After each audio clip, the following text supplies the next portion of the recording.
Big Boss Malayalam season 7-ലെ voting result. 15 മത്സരാർത്ഥികളാണ് ഇത്തവണ നോമിനേഷനിലുള്ളത്. കനത്ത പോരാട്ടമാണ് കാഴ്ചവെക്കുന്നത്. ആർക്കും വിട്ടുകൊടുക്കില്ല എന്ന ഉറച്ച തീരുമാനമായി അനുമോൾ 1-ാം സ്ഥാനം നിലനിർത്തിയിരിക്കുന്നു. ഷാനവാസിനെ പിന്തള്ളി അനീഷ് 2-ാം സ്ഥാനം ഉറപ്പിച്ചിരിക്കുകയാണ്. 3-ാം സ്ഥാനത്തേക്ക് ഷാനവാസ് ഒതുങ്ങിക്കൂടുന്ന കാഴ്ചയാണ് കാണാൻ കഴിയുന്നത്. ഷാനവാസിന് തൊട്ട് പിന്നിൽ തന്നെ കനത്ത പോരാട്ടം കാഴ്ചവെച്ച് നൂറ 4-ാം സ്ഥാനത്തുണ്ട്. നൂറയുടെ പിന്നിൽ തന്നെ 5-ാം സ്ഥാനത്ത് ആദില നിലകൊള്ളുന്ന കാഴ്ചയാണ് കാണാൻ കഴിയുന്നത്. ഇത്തവണ 6-ാം സ്ഥാനം കൊണ്ട് തൃപ്തിപ്പെടേണ്ടി വന്നു ഗിസേലിന്.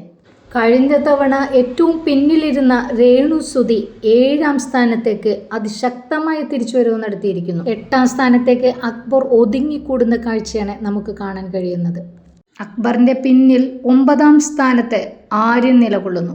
ബിന്നിയെയും റെന ഫാത്തിമയെയും അഭിലാഷിനെയും പിന്തള്ളി ഒനിയിലിന്റെ മുന്നേറ്റമാണ് കാണാൻ കഴിയുന്നത്. ബിന്നിക്ക് 11-ാം സ്ഥാനം കൊണ്ട് തൃപ്തിപ്പെടേണ്ടി വന്നു. ബിന്നിയുടെ തൊട്ട് പിന്നിൽ റെന ഫാത്തിമ 12 സ്ഥാനമാണ് കരസ്ഥമാക്കിയിട്ടുള്ളത്. അഭിലാഷിന്റെ വോട്ടുകൾ കുറഞ്ഞുകൊണ്ടിരിക്കുന്ന കാഴ്ചയാണ് കാണാൻ സാധിക്കുന്നത്. 13-ാം സ്ഥാനത്തേക്ക് പിന്തള്ളപ്പെട്ടിരിക്കുന്നു. 14-ാം സ്ഥാനത്തേക്ക് ശൈത്യ പിന്തള്ളപ്പെട്ടിരിക്കുന്നു. വളരെ മോശം പ്രകടനത്തിൽ ശരത് ഏറ്റവും അവസാനം പിന്തള്ളപ്പെട്ടിരിക്കുന്നു. ഒരു പക്ഷേ ഈ ആഴ്ചയിൽ പുറത്തു പോകുന്നത് ശരത്തും ശൈത്യമായിരിക്കും.